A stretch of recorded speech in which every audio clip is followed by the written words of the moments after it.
Injil Yohanes pasal yang ke-11. Kita baca ayat yang pertama sampai dengan ayat yang ke-16. Minggu yang lalu saya sengaja berfokus kepada ayat yang ke-25, 26, dan 27 untuk berbicara mengenai apa maksud Kristus ketika dia berkata, "Aku adalah kebangkitan dan hidup." Hari ini saya mau ajak Bapak Ibu untuk melihat implikasi daripada klaim tersebut. Kalau itu terjadi di dalam kehidupan saudara dan saya, apa yang akan terjadi dalam kehidupan kita? Mari kita buka Injil Yohanes pasal yang ke-11. Kita baca ayat 1 sampai dengan ayat yang ke-16. Saya akan membaca untuk Bapak Ibu dan saudara. Ada seorang yang sedang sakit, namanya Lazarus. Ia tinggal di Betania, kampung Maria dan adiknya Marta. Maria ialah perempuan yang pernah meminyaki kaki Tuhan dengan minyak mur dan menyekanya dengan rambutnya.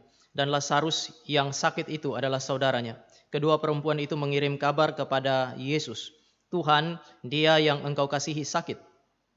Ketika Yesus mendengar kabar itu, ia berkata, "Penyakit itu tidak membawa kematian, tetapi akan menyatakan kemuliaan Allah. Sebab oleh penyakit itu, anak Allah akan dimuliakan." Yesus memang mengasihi Marta dan kakaknya dan Lazarus. Namun setelah didengarnya bahwa Lazarus sakit, ia sengaja tinggal 2 hari lagi di tempat di mana ia berada. Tetapi sesudah itu ia berkata kepada murid-muridnya, "Mari kita kembali lagi ke Yudea." Murid-murid itu berkata kepadanya, "Rabi, baru-baru ini orang Yahudi mencoba melempari engkau. Masih maukah engkau kembali ke sana?" Jawab Yesus, "Bukankah ada 12 jam dalam satu hari? Siapa yang berjalan pada siang hari, kakinya tidak terantuk, karena ia melihat terang dunia ini. Tetapi jikalau seorang berjalan pada malam hari, kakinya terantuk, karena terang tidak ada di dalam dirinya." Demikianlah perkataannya, dan sesudah itu ia berkata kepada mereka, "Lazarus saudara kita telah tertidur, tetapi aku pergi ke sana untuk membangunkan dia dari tidurnya." Maka kata murid-muridnya itu kepadanya, "Tuhan, jikalau ia tertidur, ia akan sembuh." Tetapi maksud Yesus ialah tertidur dalam arti mati. Sedangkan sangka mereka, Yesus berkata tentang tidur dalam arti biasa. Karena itu Yesus berkata dengan terus terang, "Lazarus sudah mati. Tetapi syukurlah aku tidak hadir pada waktu itu, sebab demikian lebih baik bagimu, supaya kamu dapat belajar percaya. Marilah kita pergi sekarang kepadanya." Lalu Thomas yang disebut Didimus berkata kepada teman-temannya, yaitu murid-murid yang lain, "Marilah kita pergi juga untuk mati bersama-sama dengan dia." Mari kita berdoa. Bapa di sorga, kami bersyukur kepadamu untuk apa yang telah engkau berikan kepada kami. Hal-hal yang baik yang kami perlukan untuk kehidupan kami. Nafas hidup yang engkau berikan kepada kami sehingga kami masih memiliki hidup secara lahiriah sampai dengan saat ini. Sehingga kami bisa ada di dalam ruangan ini, bahkan bisa ada di dalam ibadah ini baik secara langsung maupun melalui live streaming. Kami bersyukur karena Allah ini adalah Allah yang juga menjadi sumber hidup, penghulu hidup. Sehingga dia telah memberikan kepada kami kehidupan secara spiritual di dalam Kristus Yesus Tuhan dan Juru Selamat. Sehingga kami digerakkan oleh Tuhan untuk mencintai Tuhan, menikmati persekutuan dengan Dia, dan kami boleh ada di dalam ibadah pada pagi hari ini. Oleh karena itu kami percaya bahwa seluruh eksistensi kami, jasmani maupun rohani, bergantung sepenuhnya kepada Dia. Bahkan Dia sendiri pula yang telah berjuang untuk memelihara kehidupan spiritual kami melalui firman yang diinspirasikan kepada Allah Roh Kudus sehingga kami memilikinya pada hari ini. Oleh karena itu kami berdoa kepada Allah pemelihara, pemberi dan pemelihara hidup itu. Biarlah sekali lagi Ia beranugerah melalui pekerjaan Allah Roh Kudus, membuka pikiran kami supaya kami boleh mengerti firman yang kami baca. Membuka hati kami, menjadikannya tempat yang baik bagi kebenaran firman Allah itu. Supaya kebenaran firman Allah itu mengubah hidup kami, menjadikan hidup kami sebagai kehidupan yang berbuah, kehidupan yang berkenan kepada Allah. Taruhlah cinta yang besar kepada firman dan kepada Tuhan di dalam hati kami melalui kebenaran firman Allah yang kami baca dan kami renungkan. Berkatilah baik yang menjelaskan kebenaran firman Tuhan maupun yang mendengarkan kebenaran firman Tuhan, sehingga kami semua tidak pulang dengan sia-sia, tetapi kami kembali ke tempat kami masing-masing dengan membawa serta anugerah Tuhan, berkat Tuhan yang mengubahkan hidup. Di dalam nama Tuhan Yesus kami berdoa dan kami menyambut kebenaran firman Tuhan. Amin. Ya Bapak Ibu Saudara yang kekasih dalam Tuhan, hari ini kita membahas mengenai ayat yang pertama sampai dengan ayat yang ke-16. Beberapa bagian sebenarnya sudah Bapak Ibu dan saya lihat waktu kita membahas mengenai Yesus mengklaim dirinya sebagai kebangkitan dan hidup. Di dalam bagian yang pertama itu kemudian saya menjelaskan mengenai apa arti kebangkitan dan hidup. Saya juga memberi penjelasan sedikit mengenai percakapan Yesus terkait dengan Lazarus, mengapa dia menunda kedatangan ke tempat Lazarus. Itu sudah kita bahas di dalam minggu yang lalu. Hari ini saya mau ngajak Bapak Ibu untuk melihat atau merenungkan bagian firman Tuhan yang telah kita baca di bawah satu tema mengalami kuasa kebangkitan Kristus. Sekali lagi, Kristus berkata bahwa dia adalah kebangkitan dan hidup. Hari ini yang saya mau ajak saudara dan saya lihat adalah apa yang akan terjadi di dalam kehidupan saudara dan saya jika klaim Kristus ini benar dan itu dialami oleh saudara dan saya atau terjadi di dalam kehidupan saudara dan saya. Mengalami kuasa kebangkitan Kristus sang penghulu hidup itu bukan berarti saudara dan saya mengalami mujizat atau mujizat itu terjadi pada kita. Saya kira tidak demikian ketika saudara dan saya berkata bahwa kita mengalami kuasa kebangkitan Kristus. Itu tidak selalu berarti kita mengalami mujizat itu secara langsung. Atau mujizat yang terjadi pada Lazarus itu saudara dan saya lihat. Mengalami kuasa kebangkitan Kristus juga tidak berarti bahwa saudara dan saya hanya sekedar membaca mengenai mujizat-mujizat yang Yesus kerjakan di dalam kehidupan orang-orang di masa yang lalu dan kemudian dicatat di dalam kitab suci. Mengalami kuasa kebangkitan Kristus, sang penghulu di hidup itu, lebih mengacu kepada pengertian bahwa saudara dan saya memahami makna yang ada di balik setiap mujizat yang Yesus kerjakan. Lalu setelah saudara dan saya memahami, saudara dan saya mengalami transformasi oleh karena pemahaman itu. Inilah mujizat yang terbesar ketika saudara dan saya belajar mengenai kitab suci. Ketika engkau dan saya membaca kitab suci, cerita mengenai mujizat-mujizat yang Yesus kerjakan. Mujizat terbesar itu bukan membaca mujizat itu atau mengalami mujizat itu. Tetapi mujizat terbesar yang saudara dan saya bisa alami adalah saudara dan saya bisa melihat jauh ke belakang.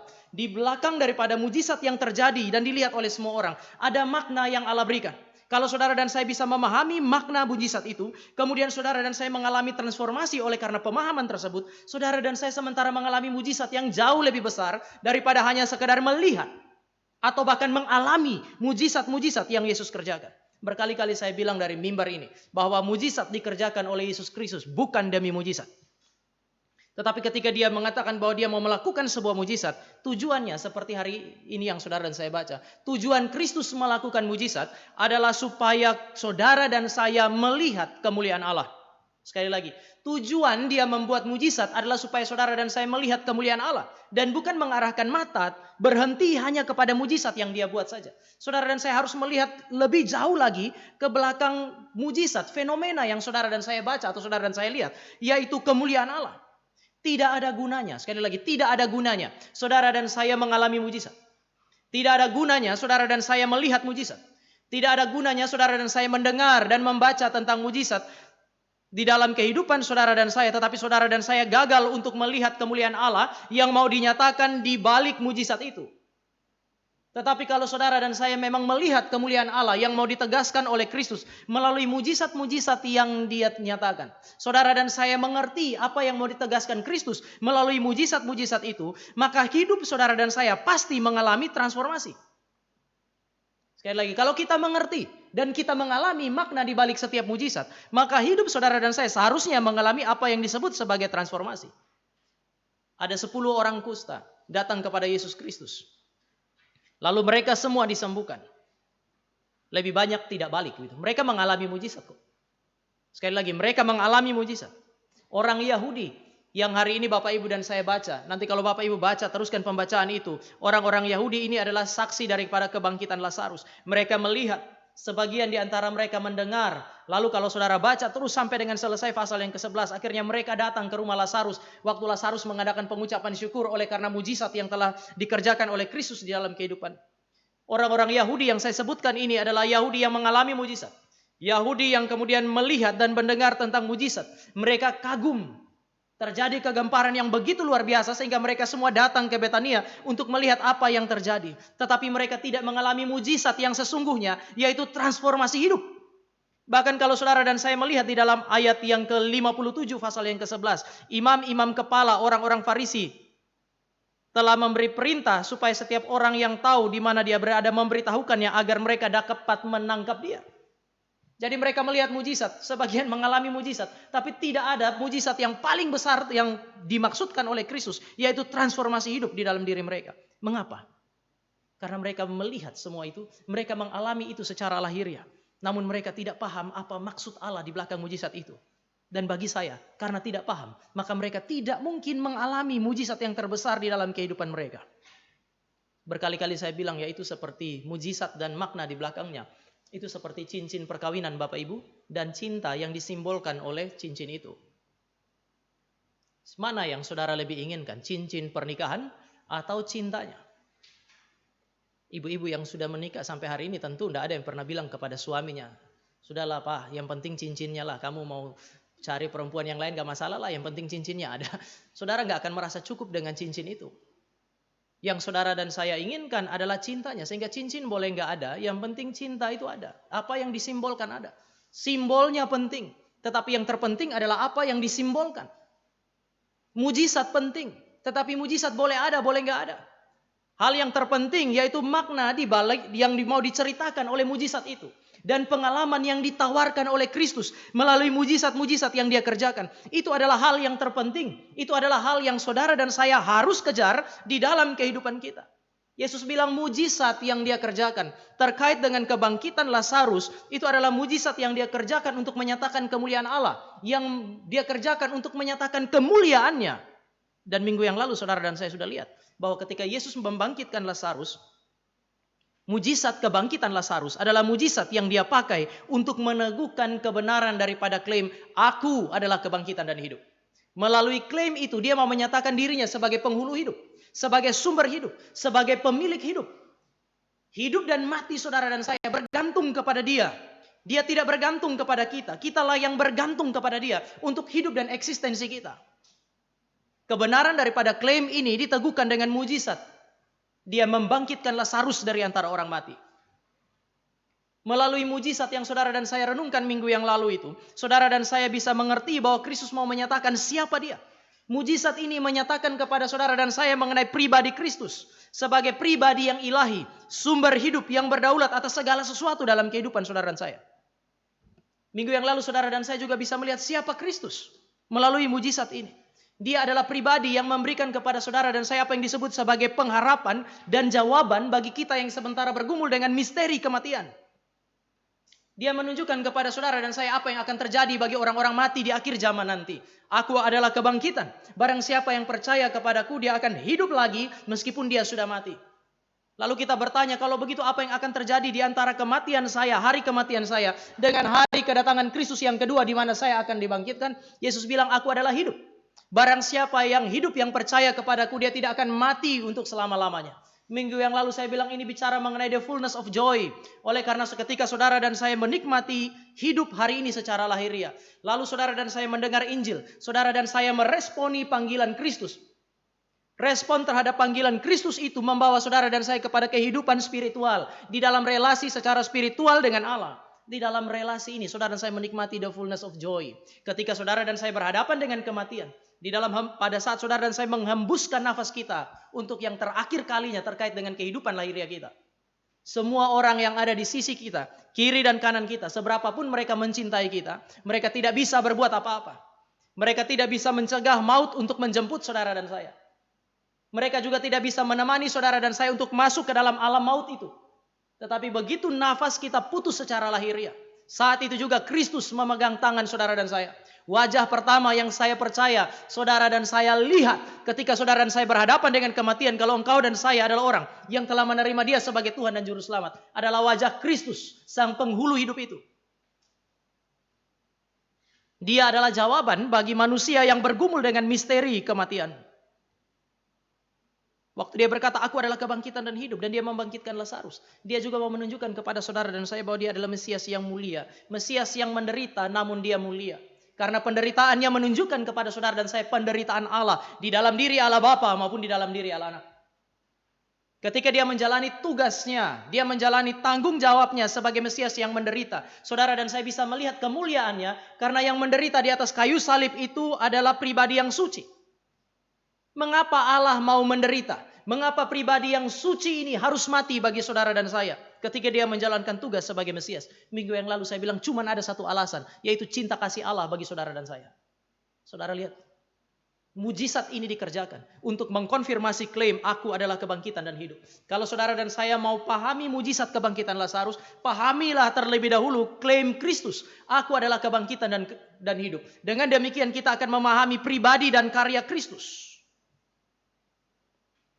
Maka sekali lagi, signifikansi mujizat yang hari ini saudara dan saya baca, mujizat-mujizat yang lain yang saudara dan saya baca, itu tidak dinikmati ketika kita mengalami mujizat.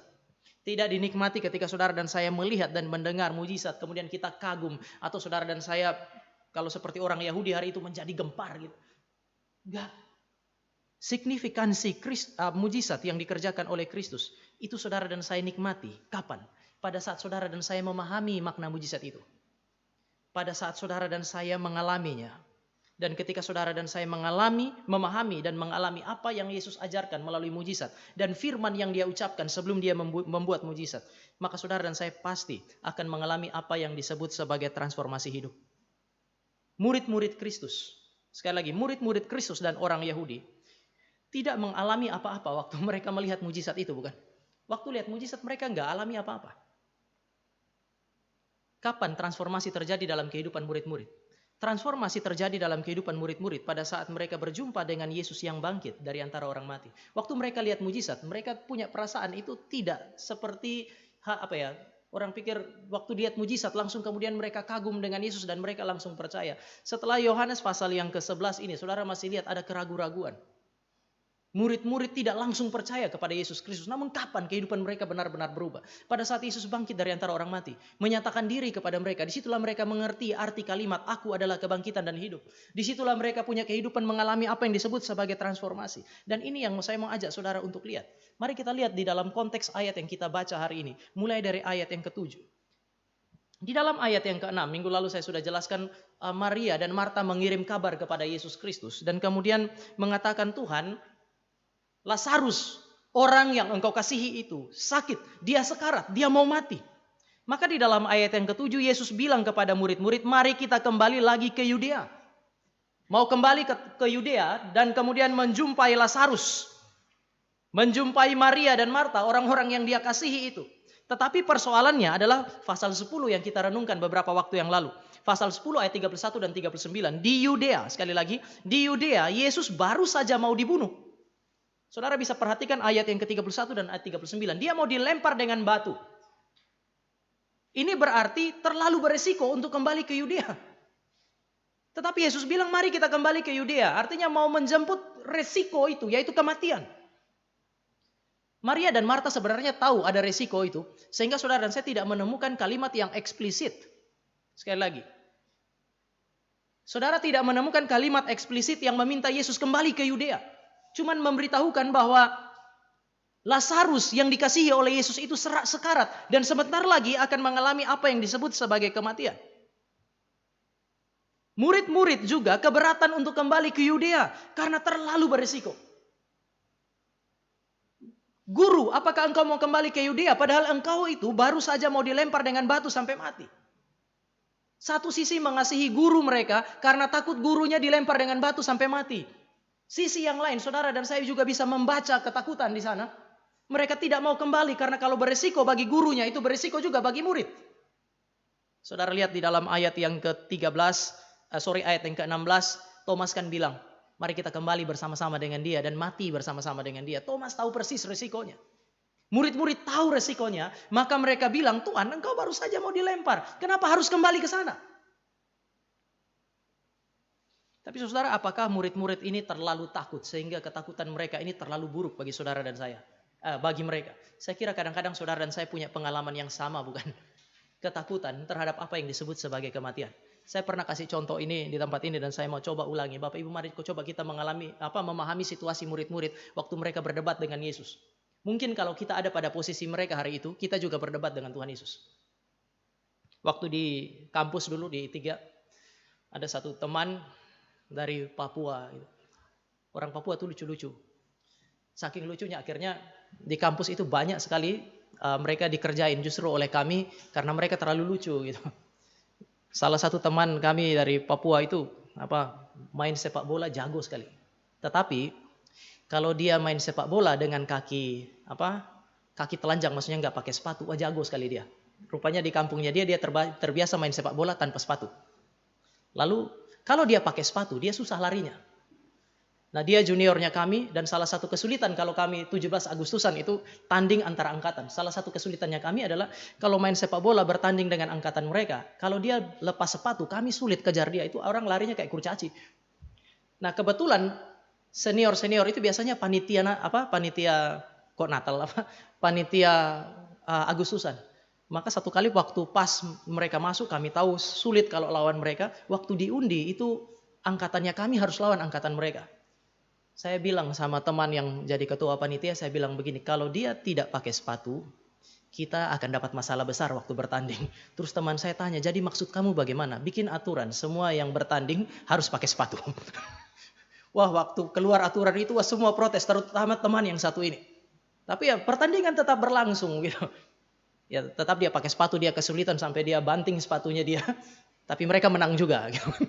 Lalu kemudian ya, itu hanya gambaran bagaimana ya kami sering kerjain dia. Sampai satu saat, saudara, selama saya bergaul dengan dia, saya tidak pernah tahu bahwa dia bawa busur dan anak panah ke kampus. Sampai satu waktu kami lagi kerja praktis, namanya kerja praktis, tiba-tiba ada burung di atas pohon kayak pohon pinang gitu. Dia masuk ke dalam, kami tidak tahu kenapa dia tinggalkan pekerjaannya, lalu dia keluar dari dalam asrama itu dengan busur dan anak panah. Saya kaget lah, ada mahasiswa bawa busur dan anak panah. Lalu dia tarik busurnya, dia panah burung itu, dan burung itu nancap di pohon. Dia ambil, bakar, lalu kami makan. Sambil makan saya mulai berpikir, berefleksilah tentang peristiwa itu. Saya mulai membayangkan kalau selama ini kita kerjain dia, lalu dia keluarkan busur dan anak panahnya. Nasib kami itu sama persis dengan burung itu.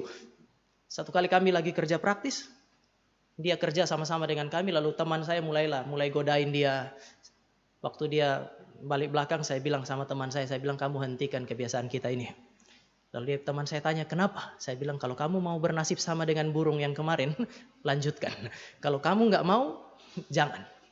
Tapi dalam percakapan selanjutnya kemudian saya tanya dia, kamu bisa tepat kena burung itu tuh bagaimana? Dia bilang dari kecil. Karena kampungnya dia itu biasa perang ya. Sudah terbiasa perang, maka mereka dari kecil sudah dilatih untuk menggunakan senjata sedemikian. Jadi mereka dari kecil memang sudah didesain dalam tanda petik untuk bertahan hidup dengan cara membunuh. Nah sekarang saya mau ajak saudara untuk berpikir ya. Berjumpa dengan orang begini satu aja, kepala kita pusing. Itu membuat saya mengalami pertobatan secara tidak langsung kan. Tapi saudara bisa bayangkan kalau saudara dan saya pergi KKR regional, ke kampungnya kawan saya itu, lalu kemudian ada waktu KKR regional itu kemudian entah kenapa, lalu kita bermasalah dengan orang-orang itu. Lalu orang-orang yang terlatih untuk membunuh ini mulai ambil parang mereka, tombak mereka, panah mereka, mereka kejar kita. Dan oleh karena anugerah Tuhan kita yang tadi lari itu, seperti Tuhan Yesus dan murid-murid mengalami kesulitan, tiba-tiba terjadi mujizat, Allah menyembunyikan kita, dan tiba-tiba saudara dan saya sudah ada di bandara. Bukan cuma di bandara, di dalam pesawat masing-masing sudah pegang boarding pass-nya. Boarding pass-nya adalah saudara dan saya akan mendarat di Bandara Halim Perdana Kusuma. Tapi waktu saudara dan saya sudah selamat, sudah alami mujizat kan, luar biasa kan mujizat itu. Lalu tiba-tiba saya merasa, katakanlah itu MRI Depok yang pergi, saya merasa bahwa Tuhan menggerakkan saya untuk kembali ke tempat tadi. Lalu saya berdiri, di tempat ya pramugari biasa kasih pengumuman itu, lalu saya bilang, Bapak Ibu saudara jemaat MRI Depok, Tuhan menggerakkan saya untuk pergi melayani KKR regional. Saudara bilang ini baru mau mati, lalu kamu mau pergi pelayanan kemana? Lalu saya bilang kembali ke tempat di mana saudara dan saya dikejar tadi. Apa yang akan saudara lakukan? Siapa di antara Bapak Ibu yang akan berkata, Pertama mari kita kembali, kami kembali dengan sukacita. Meskipun mati gak apa-apa, ini demi Tuhan, ini menemani gembala kami. Saya kira mungkin beberapa di antara Bapak Ibu akan bilang kalau mau balik aja sendiri, mau mati aja sendiri. Ini mengekspresikan, memberi petunjuk kepada saudara dan saya mengenai apa yang ada di dalam hati murid-murid. Mereka baru saja mengalami mujizat, lolos dari kematian. Lalu mengapa harus cari gara-gara dengan kembali ke tempat di mana mereka harus berhadapan dengan apa yang disebut sebagai kematian? Terlalu berisiko. Maka di dalam ayat 9 dan ayat 10, Yesus memberikan bukan hanya sekedar nasihat, tetapi kekuatan kepada mereka, bahkan jaminan. Ayat 9 dan 10. Bukankah ada 12 jam dalam satu hari? Siapa yang berjalan pada siang hari, kakinya tidak terantuk karena ia melihat terang dunia ini. Tetapi jika orang berjalan pada malam hari, kakinya terantuk karena terang tidak ada di dalam dirinya. Sebenarnya Yesus sementara berbicara mengenai waktu orang bekerja pada masa itu. Orang Yahudi membagi waktu menjadi siang dan malam. Pokoknya masih terang, masih bisa kerja itu siang. Kalau sudah gelap, sudah tidak bisa kerja lagi itu malam. Berbeda dengan kita hari ini, malam kita masih kerja karena teknologi cukup modern, saudara dan saya masih bisa dapat cahaya.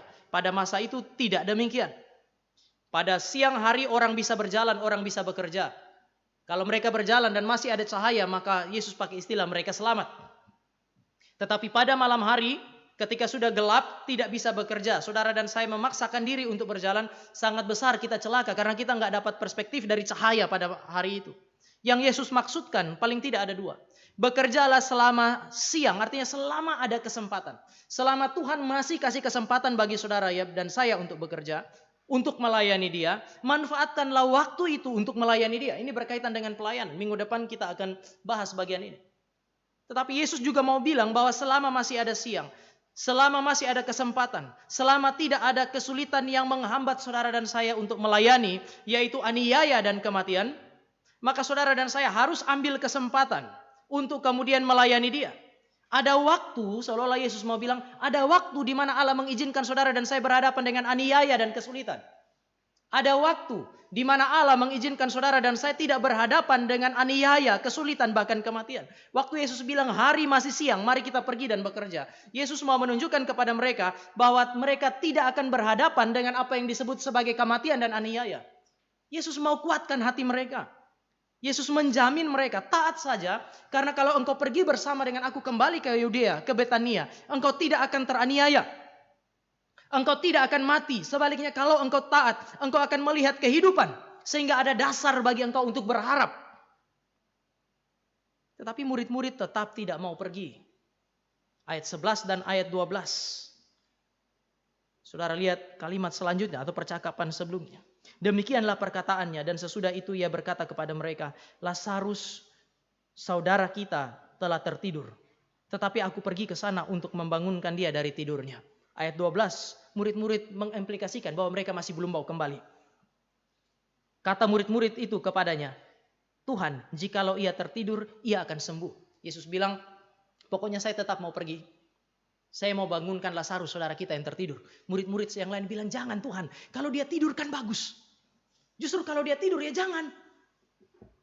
Nasihat ini sangat-sangat rasional. Tetapi sebenarnya sekali lagi, nasihat ini adalah nasihat yang keluar dari murid-murid untuk menahan Yesus Kristus. Supaya tidak melangkah menuju kemana? Ke Yudea. Sebenarnya apa sih? Apa yang telah menahan mereka sehingga mereka tidak mau pergi ke Yudea? Bahkan mereka berusaha untuk menahan Yesus Kristus supaya Yesus Kristus tidak pergi ke Yudea. Saya kira alasannya cuma satu. Mereka masih terus-menerus diteror. Mereka masih terus-menerus dihantui oleh apa yang disebut sebagai bayang-bayang kematian. Bayang-bayang kematian, lembah bayang-bayang maut itu masih memenuhi pikiran mereka. Ini menjadi teror yang sangat kuat sehingga mereka tidak mau kembali bersama-sama dengan Yesus. Tetapi saudara saya lihat ayat 13 sampai 15, Yesus ngotot. Nggak, pokoknya sekarang kembali ke Yudea. Ya kadang-kadang kita punya peribahasa di Indonesia apa, sing waras ngalah. Yesus nggak begitu kok. Jadi nggak selamanya orang kalau yang waras dan benar itu ngalah. Ada waktulah saudara kalau waras saudara ngalah. Tapi ada waktu di mana saudara dan saya mesti peka bahwa kalau saudara dan saya waras dan saudara dan saya benar, maka saudara dan saya nggak harus ngalah sih.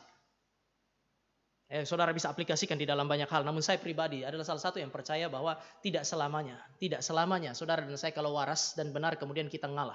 Karena kadang-kadang waktu saudara dan saya ngalah, kebenaran itu tenggelam.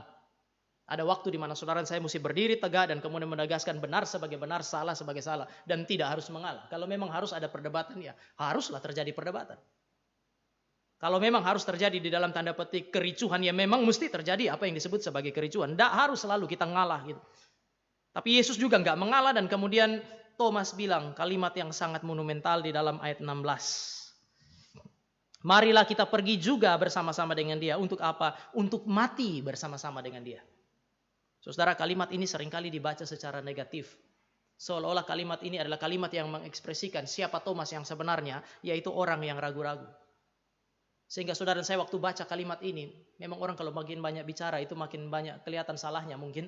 Sehingga Thomas adalah orang yang terlalu banyak bicara. Saudara dan saya kemudian melihat dia yang salah. Lalu kita lupa bahwa murid-murid yang lain juga kan sama persis seperti dia. Thomas itu cuma menjadi juru bicara dari murid-murid yang lain. Gak ada beda Thomas dengan murid-murid yang lain. Murid-murid yang lain juga gak mau kembali. Cuma gak berani bicara. Orang yang berani bicara ini adalah Thomas. Apakah ini mengekspresikan keraguan-raguan Thomas? Mungkin saja ini mengekspresikan keraguan-raguan Thomas. Tetapi Thomas mewakili murid-murid yang lain yang juga ragu-ragu. Mungkin Thomas bahkan mewakili saudara dan saya yang ragu-ragu. Tetapi seringkali Tuhan Yesus atau Allah kita adalah Allah yang penuh dengan anugerah. Sehingga dia juga sering pakai keraguan-raguan gitu. Saya berkali-kali mengulangi apa yang disampaikan oleh Timothy Keller dalam tulisannya dia Reason for God. Timothy Keller mengatakan bahwa kadang-kadang keraguan-raguan itu dipakai oleh Allah sebagai antibodi. Iman tanpa keraguan itu seperti tubuh tanpa antibodi. Tuhan mengizinkan saudara dan saya mengalami apa yang disebut sebagai keraguan-raguan. Kita berhadapan dengan orang yang meragukan iman kita. Atau kadang-kadang saudara dan saya sebagai orang Kristen pun bertanya-tanya tentang apa yang kita imani. Nggak ada yang salah dengan itu. Selama ketika saudara dan saya mengalami keraguan-raguan, saudara dan saya justru terdorong untuk mencari jawaban yang benar. Thomas mencari jawaban itu dan Yesus menghargai itu. Ketika dia bilang, kalau aku tidak mencucukkan tanganku di lubang yang ada di lambungnya, lubang yang ada di tangannya, maka aku tidak akan percaya. Yesus datang dan Yesus menjawab pertanyaan dia. Yohanes, orang yang terlihat begitu luar biasa itu, pernah juga mengalami keraguan-raguan sehingga dia utus murid-muridnya untuk bertanya kepada Yesus Kristus. Engkaukah dia atau kami harus menantikan yang lain? Salah satu nabi yang paling besar, kata Yesus Kristus. Di antara semua nabi, Yohanes yang paling besar. Tapi Yohanes pernah ragu-ragu dan Yesus menghargai keraguan-raguan itu karena keraguan-raguan itu dilanjutkan dengan usaha untuk mencari jawaban yang benar. Yesus kasih tahu jawabannya. Tetapi saya pribadi melihat bahwa kalimat ini tidak semata-mata negatif. Bagi saya kalimat, mari kita pergi bersama-sama dengan dia ke Yudea untuk mati bersama-sama dengan dia. Harus juga saudara dan saya pahami secara positif. Sekali lagi, kalimat ini sangat positif. Saya bayangkan kalau saya Thomas, kalau memang saya ragu dan gak mau pergi, saya gak akan pergi. Tapi dia, meskipun dia ragu-ragu, dia takut. Karena Yesus pergi, ya dia pergi juga. Mari kita pergi. Kalau mati, ya mati. Saudara bisa lihat negatif, tapi mari kita lihat juga ini positif.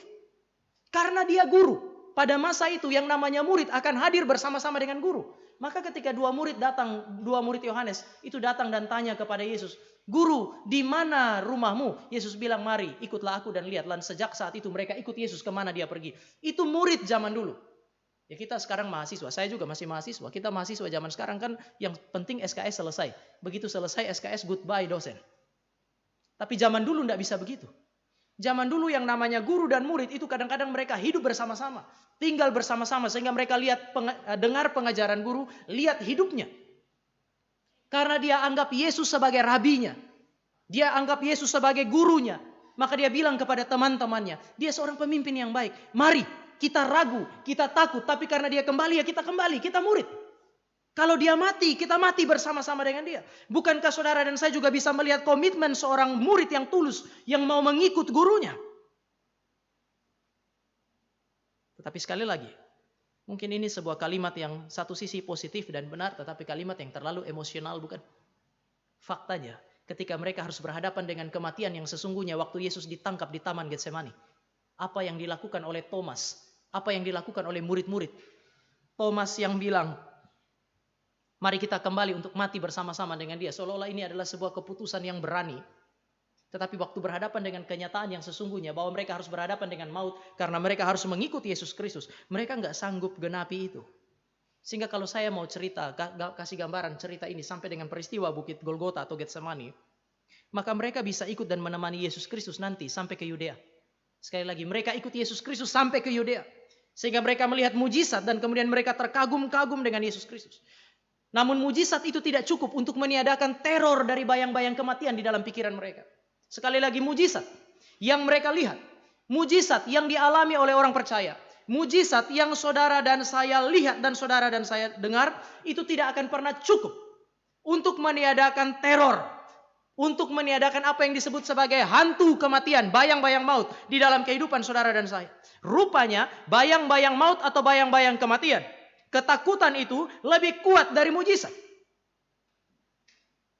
Bayang-bayang maut, bayang-bayang kematian yang menghasilkan ketakutan jauh lebih kuat dari rasa kagum kita terhadap Tuhan.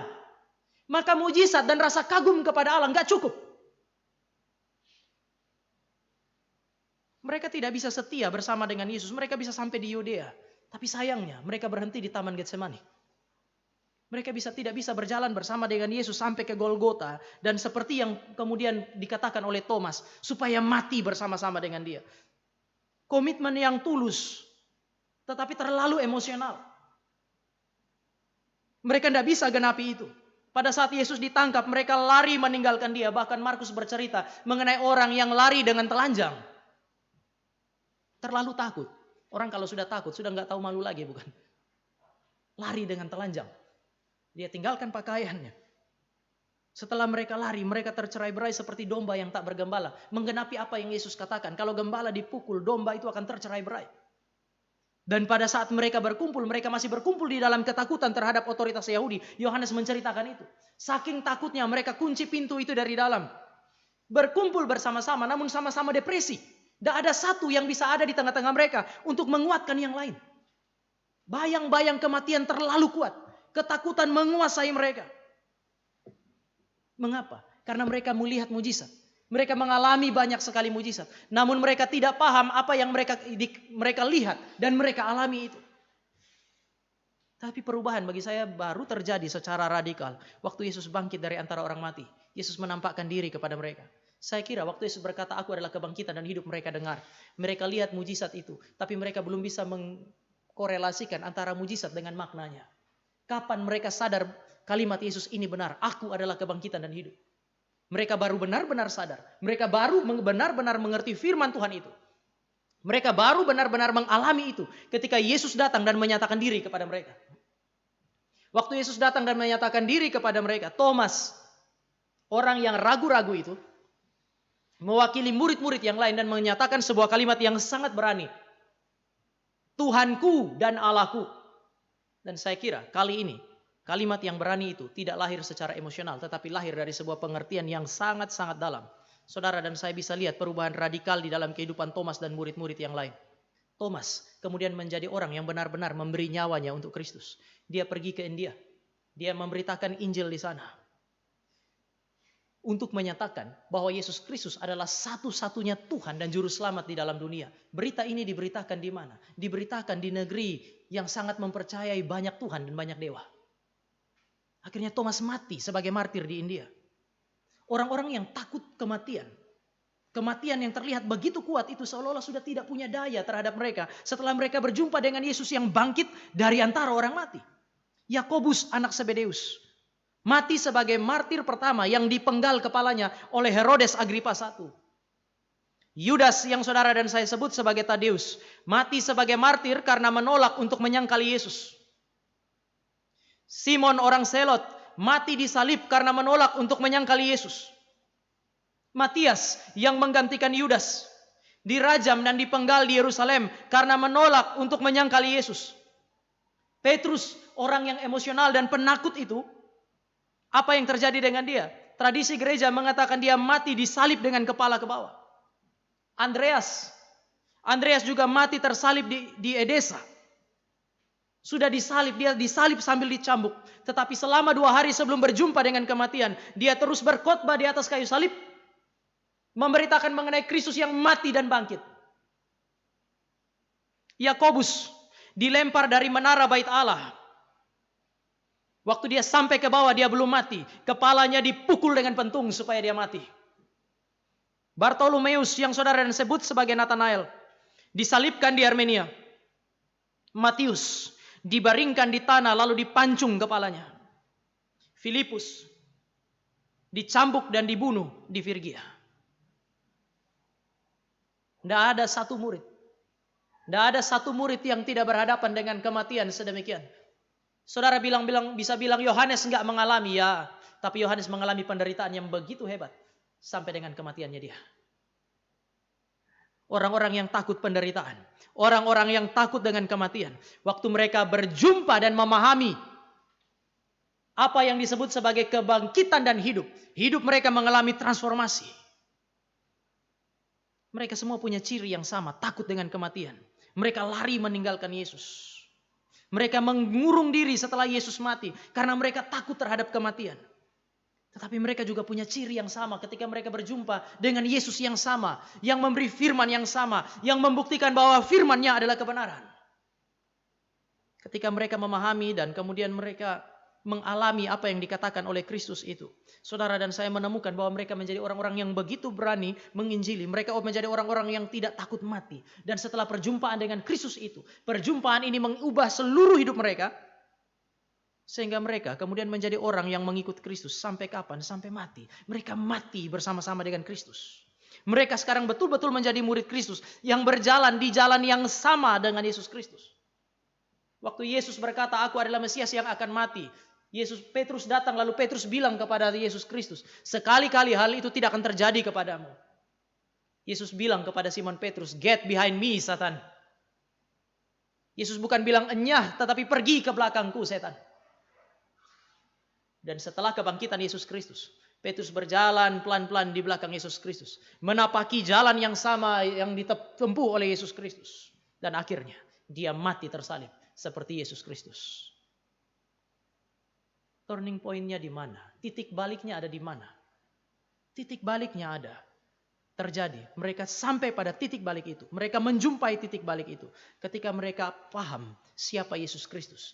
Mereka mengalami siapa Yesus Kristus. Kalimat aku adalah kebangkitan dan hidup. Bukan hanya menjadi kalimat yang mereka dengar dan terkonfirmasi oleh mujizat. Tapi mereka benar-benar mengalaminya. Saya kira ini adalah kalimat Yesus Kristus tergenapi. Bukan hanya sekedar kalimat aku adalah kebangkitan dan hidup. Tetapi kalimat aku adalah gembala.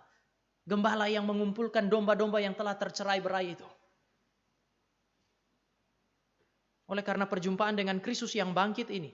Membuat mereka bisa bersama-sama dengan Paulus berkata, hai maut, di manakah sengatmu? Hai maut, di manakah kemenanganmu? Orang-orang yang takut terhadap kematian berubah menjadi orang-orang yang tidak lagi takut terhadap kematian. Maka sekali lagi, pemahaman bahwa Yesus adalah Tuhan. Dia adalah penghulu hidup, pemilik hidup saudara dan saya. Seharusnya mengubah kehidupan kita. Ada semacam perubahan komitmen religius di sana. Tadi hanya sekedar ikut, tapi tidak mau berkomitmen kepada pribadi yang diikuti. Setelah mereka berjumpa dengan dia yang bangkit, mereka paham siapa dia. Mengerti arti dari semua mujizat yang dia kerjakan. Mengerti arti dari semua firman yang menyertai mujizat-mujizat itu. Ada perubahan komitmen religius. Sekarang Yesus benar-benar menjadi Tuhan dan mereka benar-benar menjadi hamba. Dia bukan hanya sekedar guru, tetapi dia adalah Tuhan. Dan kalau dia Tuhan berarti dia pemilik. Dan kalau dia pemilik berarti hidup kita adalah miliknya dia. Mungkin kita bisa kembali kepada contoh tadi. Kalau seandainya memang Tuhan benar-benar panggil kita untuk kembali ke tempat di mana saudara dan saya terancam. Lalu kemudian orang yang Tuhan pilih untuk memimpin Bapak Ibu, siapapun dia, mengatakan mari kembali ke sana. Apa yang akan saudara Bapak Ibu dan saudara jawab? Kalau Bapak Ibu dan saya bilang ya puji Tuhan. Tapi tetap saja kita pikirkan apakah itu benar panggilan Tuhan atau enggak, bukan? Tapi kalau saudara dan saya tetap tidak mau, itu juga memberi petunjuk. Secara natural kita tidak lebih baik dari murid-murid. Sekali lagi, ada banyak petunjuk secara natural untuk menegaskan kepada saudara dan saya bahwa kita sebagai orang Kristen yang mengaku Kristen itu tidak lebih baik dari murid-murid. Namun bagi saya inilah pengharapan yang saudara dan saya dapatkan dari firman Tuhan ini. Secara natural, kita tidak lebih baik dari murid-murid. Tetapi Tuhan kita adalah Tuhan yang berjumpa dengan orang-orang yang natural sedemikian. Dan dia mau menerima mereka bukan karena mereka adalah orang-orang yang terbaik. Sama seperti dia menerima murid-murid. Murid-murid bukan orang-orang yang terbaik sehingga kemudian mereka dipilih untuk menjadi murid. Sama seperti saudara dan saya hari ini dipilih oleh Allah untuk menjadi Kristen, menjadi pengikut Kristus. Bukan karena kita lebih baik dari murid-murid, bukan? Kita nggak lebih baik dari mereka. Saya sengaja memberi contoh mengenai apa yang tadi saya sampaikan itu untuk memberi petunjuk kepada saudara dan saya. Mungkin kita nggak lebih baik dari mereka. Tetapi Kristus menerima saudara dan saya oleh karena kasih karunia-Nya. Bukan karena saudara dan saya lebih baik dari mereka. Namun kalau saudara dan saya adalah penerima kasih karunia, maka biasanya ada satu perubahan yang sangat signifikan di dalam kehidupan saudara dan saya. Yang saya sebut sebagai perubahan komitmen religius. Aneh sekali kalau kita berkata kita berjumpa dengan Kristus yang bangkit dari antara orang mati. Namun saudara dan saya tidak mengalami perubahan komitmen religius. Perubahan komitmen yang tampak dari keputusan untuk menyerahkan seluruh hidup kita untuk Dia. Saya kira wajar ada satu titik di mana di dalam kehidupan saudara dan saya mengalami keraguan-raguan. Namun perjumpaan dengan Kristus tidak akan membiarkan saudara dan saya terus berdiri di dalam keraguan-raguan. Dia harus mengubah cara pikir saudara dan saya. Dia mengubah komitmen religius kita sehingga kita menyerahkan seluruh hidup kita kepada Tuhan. Perubahan komitmen religius itu membuat Yesus Kristus punya murid-murid. Itu selama-lamanya hadir bersama-sama dengan Kristus. Pertanyaannya adalah selama ini saudara dan saya merayakan Natal, saudara dan saya merayakan Paskah. Setiap kali saudara dan saya dengar firman Tuhan, saudara dan saya berjumpa dengan Yesus Kristus yang adalah Tuhan, selalu disuarakan dari mimbar-mimbar gereja. Itu yang saudara dan saya dengar. Pertanyaannya, apakah ada komitmen perubahan, komitmen religius itu di dalam kehidupan saudara dan saya? Saya kira salah satu yang saudara dan saya perlu pertimbangkan adalah hal ini. Tidak semua orang yang memberi diri melayani Tuhan adalah murid Kristus. Sekali lagi, tidak semua. Tidak semua yang melayani Tuhan adalah murid Kristus. Yudas salah satunya. Tetapi saya mau ingatkan Bapak Ibu, tidak ada murid Kristus yang tidak memberi dirinya untuk melayani Tuhan. Meskipun tidak semua yang melayani Tuhan di gereja sepanjang zaman adalah murid Kristus. Tetapi tidak ada murid Kristus yang sejati, yang tidak memberi dirinya untuk melayani Tuhannya.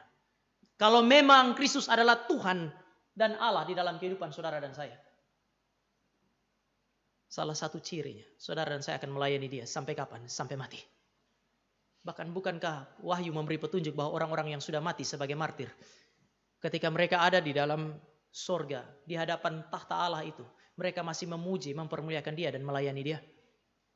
Pelayanan kepada Allah adalah tanggung jawab hamba-hamba Tuhan. Sampai kapan? Sampai mati. Bahkan setelah kematian, waktu mereka berdiri di hadapan Allah, mereka masih tetap sujud menyembah, mempermuliakan Allah. Maka pelayanan ini tidak akan pernah berakhir sampai selama-lamanya. Anehnya, saudara dan saya, bagaimana saudara dan saya mau melayani Allah di sorga, tetapi hari ini saudara dan saya juga gagal untuk memberi diri kita untuk melayani Tuhan. Saya tahu, sekali lagi, saya sadar benar bahwa tidak semua orang yang memberi diri dan melayani Tuhan adalah murid Kristus. Namun kita semua harus sadar bahwa tidak ada murid Kristus yang tidak melayani Tuhan. Maka saya kira salah satu hal yang harus saudara dan saya ambil keputusan ketika saudara dan saya mendengar firman Tuhan yang sedemikian adalah kalau benar Kristus adalah Allah yang adalah pemilik hidup. Kalau benar Kristus yang berkata dia adalah kebangkitan dan hidup itu ada di dalam kehidupan saudara dan saya memahami dan mengalami hal ini, saudara dan saya pasti memberi diri untuk melayani Tuhan. Saya nggak bilang harus di MRI Depok, tapi saudara mau pergi kemanapun, saudara harus cari satu jemaat di mana saudara terlibat bersama-sama dan kemudian saudara memberi diri untuk membangun tubuh Kristus. Karena tidak ada murid Kristus yang tidak melayani dia. Tetapi kemudian dari tadi saya bicara mengenai perubahan komitmen religius. Saya mulai dari rumah Tuhan. Alkitab bilang penghakiman itu mulai dari rumah Tuhan. Maka saya percaya percakapan pertama yang saudara dan saya harus lakukan adalah percakapan mengenai orang-orang yang mengalami perubahan setelah mereka percaya. Bahkan setelah saudara dan saya sudah menjadi orang percaya pun seharusnya perubahan itu terjadi terus-menerus. Gereja-gereja reform percaya apa yang disebut sebagai semper reformanda. Hari demi hari saudara dan saya terus mengalami perubahan. Komitmen religius harus terus-menerus diubahkan oleh Tuhan melalui firman Tuhan. Tapi pertanyaannya sekarang adalah apakah kuasa kebangkitan dan hidup itu hanya berlaku bagi saudara dan saya orang percaya? Bagaimana dengan orang-orang yang tidak percaya, yang merupakan musuh-musuh Allah, yang merupakan musuh-musuh orang Kristen? Apakah kuasa kebangkitan dan hidup ini sanggup untuk mengubahkan kehidupan mereka? Alkitab memberi petunjuk bahwa jawabannya harusnya atas pertanyaan ini harusnya positif. Jika orang yang tidak percaya benar-benar berjumpa dengan Yesus Kristus, dia pasti akan mengalami apa yang disebut sebagai perubahan. Memang persoalan terbesar di dalam kehidupan saudara dan saya sebagai orang percaya dan orang yang tidak percaya adalah apa yang seringkali disebut sebagai kerusakan moral dan spiritual, bukan? Banyak orang tampak baik di dalam dunia ini. Namun saya mengutip seorang penulis, Christopher Browning. Dia menulis buku berjudul Ordinary Man. Dan menarik, waktu dia menulis tulisan itu dia mengatakan bahwa di dalam Perang Dunia Kedua banyak orang yang menjadi pembunuh secara tiba-tiba. Orang yang terlibat di dalam pembunuhan, terlibat di dalam pembantaian. Dan dia bilang orang-orang yang terlibat di dalam pembantaian itu adalah orang-orang yang sebelumnya dikenal sebagai orang-orang baik. Pembunuh-pembunuh yang membunuh untuk Hitler waktu itu bukan orang-orang yang memang dikenal jahat dan kejam. Tetapi dalam kondisi itu, orang-orang yang terlibat dalam pembantaian untuk Hitler di dalam Perang Dunia Kedua adalah orang-orang yang dikenal sebagai orang-orang yang biasa, bahkan orang-orang baik. Waktu dia mengatakan orang-orang biasa yang dikenal sebagai orang-orang baik, dia tidak membedakan antara orang beragama dan orang yang tidak beragama. Seolah-olah dia mau bilang bahwa orang-orang yang baik di dalam agama dan orang-orang yang dikenal baik di luar agama sama-sama bertanggung jawab atas pembantaian itu. Dan saya kira ini memberi petunjuk kepada saudara dan saya bahwa jalan keluar dari kerusakan moral itu bukan agama, bukan. Termasuk agama Kristen. Jalan keluar dari kerusakan moral manusia itu bukan agama. Hari ini di Indonesia saudara bisa menemukan yang namanya ketidakadilan atas nama agama. Kelompok minoritas termasuk Kristen, katanya minoritas itu terus mengalami apa yang disebut sebagai ketidakadilan, bahkan penganiayaan atas nama agama mayoritas. Tetapi kemudian waktu saya ngomong begini, kemudian Bapak Ibu bilang kita orang Kristen adalah orang menderita. Nanti dulu. Di daerah-daerah mayoritas Kristen, mungkin saja yang teraniaya itu adalah orang-orang yang bukan Kristen. Kita tahu cerita mengenai Mahatma Gandhi waktu dia baca Perjanjian Baru, kemudian dia bilang dia begitu suka dan tertarik dengan Yesus Kristus. Tetapi dia tidak suka dan tidak tertarik dengan cara hidup orang-orang Kristen. Dia suka dengan apa yang dikatakan oleh Kristus dan cara hidup Kristus. Tetapi dia tidak suka melihat apa yang dihidupi oleh orang-orang yang menyebut dirinya sebagai pengikut Kristus. Di titik ini mungkin kita sebagai orang Kristen justru harus berdiri mengakui keterbatasan kita dan juga bahkan minta maaf kepada dunia karena kita gagal untuk merepresentasikan Kristus yang diceritakan di dalam Alkitab. Tapi yang saya mau katakan adalah orang-orang yang beragama baik Kristen maupun Kristen maupun non-Kristen sama-sama gagal untuk menunjukkan bahwa mereka adalah contoh yang baik.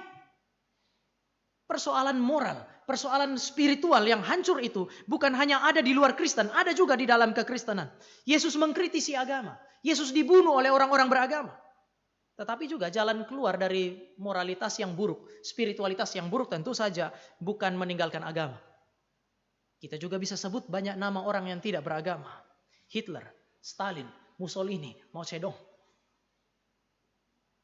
Berapa banyak orang yang mati di tangan orang-orang yang tidak beragama ini. Bahkan saya mesti bilang, banyak orang Kristen tidak sempurna. Namun saya yakin, kekristenan tidak menyediakan fondasi, tidak menyediakan dasar untuk menghasilkan kematian sedemikian. Kalau ada orang Kristen yang terlibat di dalam kejahatan sedemikian, mereka sementara hidup tidak sesuai dengan apa yang diajarkan oleh Kristus, sebagaimana yang dikeluhkan oleh Gandhi. Tetapi kalau saudara dan saya masuk ke dalam apa yang disebut sebagai ateisme, yang menolak otoritas yang absolut dan pemberi nilai-nilai absolut di dalam dunia ini, ateisme menyediakan fondasi bagi amoralitas. Agama tidak membuat saudara dan saya menjadi lebih baik, termasuk agama Kristen. Meninggalkan agama juga tidak akan membuat saudara dan saya menjadi lebih baik. Bahkan saya yakin karena ateisme menyediakan fondasi bagi amoralitas. Dengan meninggalkan agama, entah Kristen, entah itu bukan, saudara dan saya bahkan menjadi makin jahat. Jadi jalan keluar apa? Ada orang bicara mengenai sains. Sains akan menolong saudara dan saya untuk kemudian menjadi lebih baik. Tapi Dorothy Sayers, tulisannya dia Creed and Chaos. Dalam tulisannya dia itu kemudian dia menceritakan mengenai saintis, ilmuwan di dalam Perang Dunia Kedua yang kemudian menjadi putus asa, kecewa. Kenapa? Karena mereka terheran-heran bagaimana mungkin di tengah-tengah dunia yang sudah mengalami kemajuan di dalam teknologi dan ilmu pengetahuan. Dunia yang disebut sebagai dunia yang beradab pada masa itu, di dalam masyarakat yang maju dan beradab sedemikian, masih terjadi pembunuhan massal dan kejahatan yang mengerikan. Jadi saudara, saya nggak bisa jamin bahwa makin maju pendidikan, semua menjadi semakin baik. Saya tidak bilang sekali lagi bahwa saudara dan saya harus meninggalkan ilmu pengetahuan, tidak juga. Tetapi itu nggak bisa menjadi alasan bagi saudara dan saya, dasar bagi saudara dan saya untuk bergantung semata-mata kepada ilmu pengetahuan dan teknologi. Tidak ada manusia yang baik. Itu kesaksian Alkitab. Waktu ada seorang muda datang kepada Yesus Kristus dan berkata, guru yang baik. Yesus Kristus berkata, mengapa engkau berkata kepadaku guru yang baik? Kalau Yesus hanya guru, seorang manusia biasa dan bukan Tuhan. Dia tidak bisa mengklaim dirinya sebagai manusia yang baik. Ini yang dimaksud oleh Yesus Kristus. Kalau kamu bilang saya guru, seorang manusia biasa, seperti guru yang lain, mengapa kamu sebut saya baik? Karena Yesus mau bilang kepada saudara dan saya dan kepada orang muda itu. Gak ada orang baik di dalam dunia ini. Alkitab juga mengatakan kepada saudara dan saya pada dasarnya tidak ada orang baik di dalam dunia ini. Di dalam dunia ini saudara akan menemukan orang baik kalau saudara membandingkannya dengan orang yang lebih jahat. Sekali lagi saudara dan saya akan menemukan orang baik kalau saudara membandingkan dia dengan orang yang lebih jahat. Tetapi tidak ada orang baik di dalam dunia ini. Kalau betul-betul dia baik dan dia benar, lalu kemudian dengan jujur dia lihat ke dalam hatinya dan memandang kepada Allah yang suci, dan dia masih sanggup berkata kepada Allah, aku orang baik. Alkitab bilang sekali lagi kepada saudara dan saya, tidak ada orang baik di dalam dunia ini. Sebaliknya orang-orang baik orang-orang yang benar adalah orang-orang yang sadar dari dalam dirinya sendiri bahwa mereka bobrok secara moral dan secara spiritual. Ini masalah terbesar dalam kehidupan saudara dan saya. Kebobrokan secara moral, kebobrokan secara spiritual itu bersumber dari dalam, bukan dari luar. Tidak ada agama, tidak ada pemimpin agama yang sanggup untuk mengubah hati manusia. Tidak ada guru, tidak ada profesor yang sanggup untuk mengubah hati manusia. Seorang pendeta yang pandai berkhotbah sekalipun, yang disertai Tuhan sekalipun, guru yang paling cerdas sekalipun, dia hanya sanggup untuk mengubah cara pikir. Namun dia tidak akan pernah sanggup untuk mengubah hati manusia. Bapak Ibu bisa jadi seorang orang tua yang baik. Kita bisa berjuang untuk jadi guru yang baik. Saya bisa berjuang untuk menjadi seorang hamba Tuhan yang baik, yang menyampaikan kebenaran firman Tuhan dengan baik, mempersiapkannya dengan baik. Namun semua yang baik yang saudara dan saya siapkan, tanpa anugerah Tuhan akan berhenti pada satu titik. Perubahan cara pikir, mencerahkan pikiran manusia. Namun saudara dan saya tidak akan pernah sanggup untuk mengubah hati manusia. Karena perubahan hati adalah pekerjaan Allah. Itu kenapa Nikodemus, seorang agamawan. Dia seorang agamawan. Dia seorang budayawan, dia mengerti betul budaya Yahudi dan dia harus mengenal budaya Yunani. Dia seorang budayawan. Dia seorang pemikir yang sangat terdidik. Dengan demikian dia bisa menduduki posisi politik yang penting pada masa itu. Tetapi semua itu tidak menolong dia. Sehingga Yesus bilang, kalau kamu tidak mengalami kelahiran kembali, jika Allah tidak memperbaharui kamu, jika Allah tidak melahirbarukan kamu, kamu tidak akan pernah bisa melihat kerajaan Allah. Terlalu sulit. Sekali lagi, terlalu sulit. Tadi di poin pertama saya bicara mengenai kita. Tetapi ketika kita berjuang untuk mengubah dunia, berhadapan dengan orang-orang yang tidak percaya, saudara dan saya mesti sadar, terlalu sulit bagi saudara dan saya. Bahkan tidak mungkin bagi saudara dan saya, kecuali Allah yang bertindak. Dan saya mau tutup khotbah ini dengan mengajak saudara dan saya melihat di dalam diri satu orang yang bernama Paulus. Orang yang benar-benar mengalami apa yang disebut sebagai fakta kebangkitan dan hidup. Paulus adalah warga negara Romawi yang belajar filsafat Yunani. Dia juga adalah orang Yahudi. Sebagai orang Yahudi, dia tidak pernah bisa percaya bahwa ada manusia yang jadi Tuhan. Sebagai orang Yahudi, dia percaya ada kebangkitan di akhir zaman. Namun dia tidak akan percaya kebangkitan individual seperti yang terjadi pada Yesus. Apalagi untuk mengatakan bahwa Yesus adalah Tuhan. Dia orang Yahudi, dia tidak akan percaya hal itu. Oleh sebab itu, dia mengatakan bahwa bagi orang Yahudi, Injil yang kami beritakan adalah batu sandungan. Dia juga adalah warga negara Romawi yang terpelajar. Dia belajar filsafat Yunani. Saudara, di dalam filsafat Yunani ada dualisme tubuh dan jiwa. Tubuh jahat, jiwa baik. Jiwa terpenjara di dalam tubuh yang jahat. Maka kematian adalah pembebasan bagi jiwa. Maka orang-orang yang terpelajar yang dibelajar di dalam filsafat Yunani zaman itu malah mengidam-idamkan yang namanya kematian karena jiwa dibebaskan. Sokrates tidak takut mati. Kadang-kadang kita bilang supaya kita tidak takut mati jadi Kristen. Sokrates nggak pernah jadi Kristen, tapi Sokrates nggak takut mati. Kenapa? Karena falsafah hidup orang Yunani, tubuh dan jiwa itu adalah dua hal yang berbeda. Satu baik, satu jahat. Kematian memisahkan jiwa atau membebaskan jiwa yang baik dari tubuh yang berdosa. Kematian adalah pembebasan. Kematian adalah kemerdekaan. Lalu kenapa harus bangkit lagi? Itu kenapa di dalam Kisah Para Rasul pasal yang ke-17. Waktu Paulus berkhotbah, orang-orang Yunani dengar dia. Filsuf-filsuf Yunani dengar dia. Tetapi begitu dia bilang Yesus Kristus itu bangkit dari antara orang mati. Langsung mereka bilang begini, tunggu dulu, stop sampai di situ. Lain kali saja kami dengar kamu. Kenapa? Karena Paulus berbicara mengenai kebangkitan. Sesuatu yang sulit diterima di dalam filsafat Yunani. Maka Paulus bilang, Injil yang kami beritakan, yang berbicara mengenai Kristus yang mati dan bangkit, adalah sebuah kebodohan. Kombinasi ini, warga negara Romawi yang belajar filsafat Yunani, dan status dia sebagai orang Yahudi yang belajar sistem agama Yahudi, membuat Paulus sebenarnya menjadi salah satu orang yang paling sulit percaya kepada Kristus sebagai Tuhan yang bangkit dari antara orang mati. Dia orang yang paling sulit. Oleh sebab itu, maka dia berani untuk minta surat untuk menganiaya orang Yahudi, bahkan membunuh orang Yahudi yang percaya kepada Yesus Kristus. Sekali lagi, orang yang paling sulit zaman itu untuk percaya seharusnya adalah Paulus. Namun kalau saudara dan saya baca apa yang dia tuliskan di dalam 1 Korintus pasal 15. Saudara baca 1 Timotius 1 ayat 15 sampai 16. Saudara dan saya menemukan anomali. Orang yang paling sulit untuk percaya justru memberitakan kebangkitan Kristus.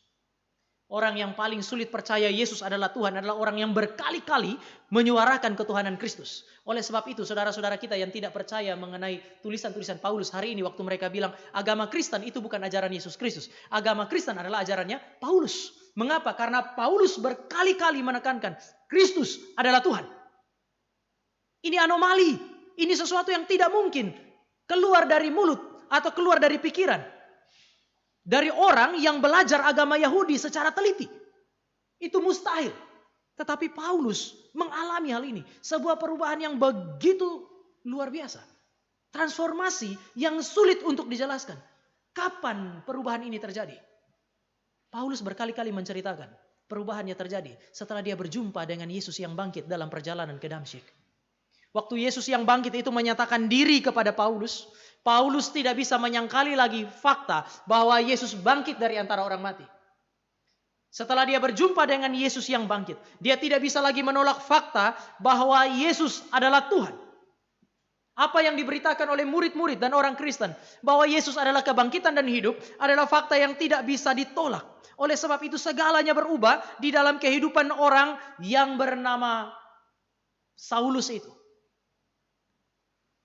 Saudara lihat, kalau saudara saya benar-benar berjumpa dengan Yesus yang bangkit, yang diberitakan oleh Alkitab, orang Kristen mengalami perubahan komitmen religius. Komitmen kita hari demi hari terus diubah.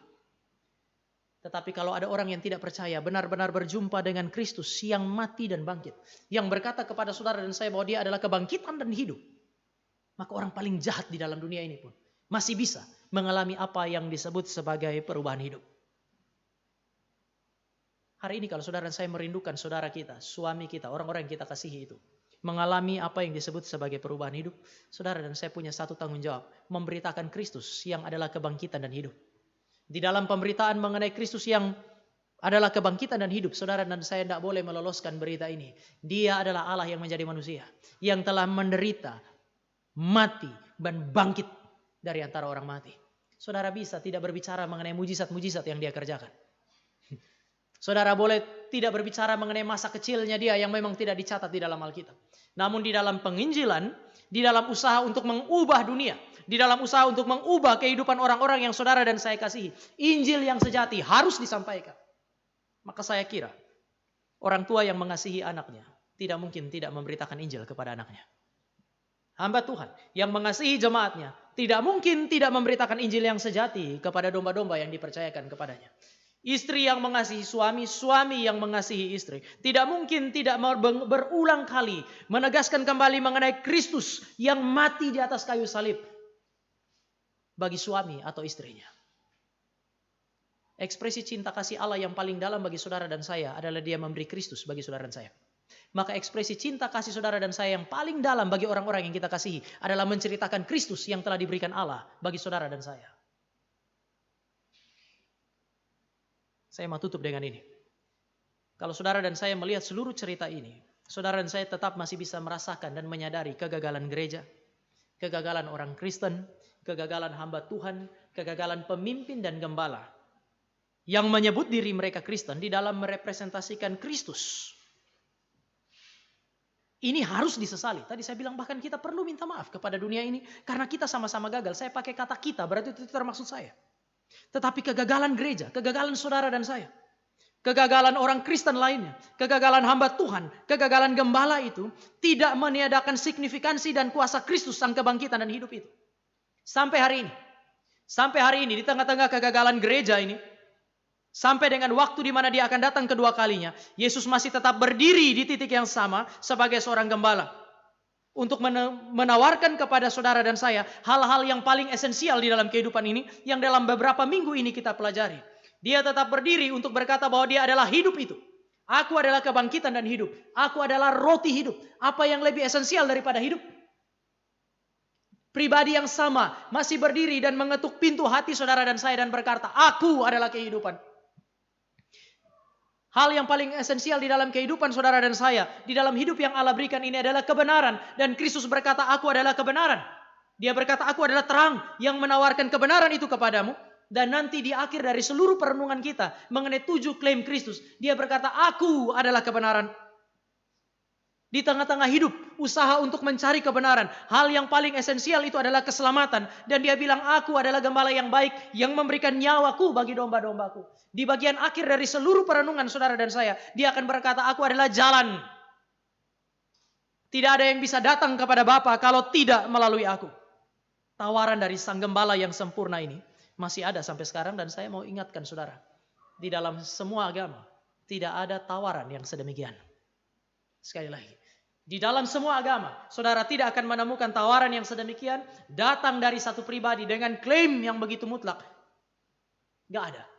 Saudara hanya menemukan jawaban-jawaban yang esensial bagi pertanyaan-pertanyaan esensial manusia berkaitan dengan kehidupan, berkaitan dengan kebenaran, berkaitan dengan keselamatan di dalam Kristus. Dan sampai hari ini, sampai dengan kedatangannya yang kedua, dia masih menawarkan hal ini bagi saudara dan saya. Tawaran itu masih berlaku, tawaran itu harus diresponi. Namun saya mau ingatkan saudara dan saya satu hal ini. Jika saudara dan saya meresponi, seharusnya kehidupan kita sebagai orang Kristen berubah.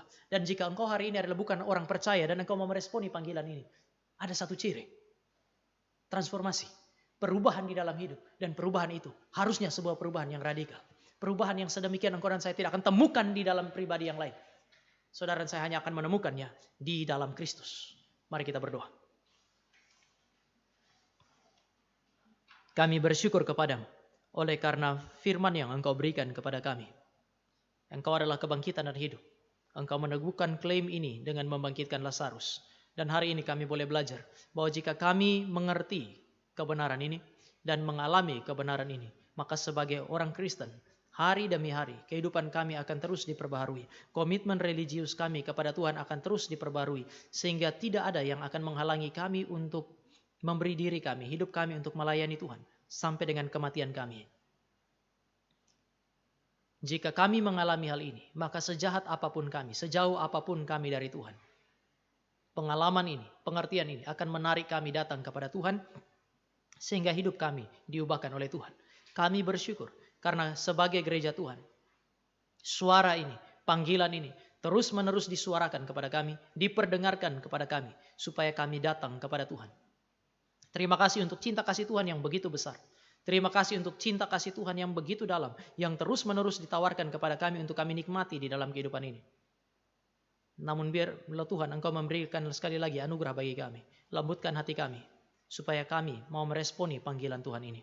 Di dalam nama Tuhan Yesus kami berdoa, dan kami bersyukur untuk kebenaran firman Tuhan. Amin.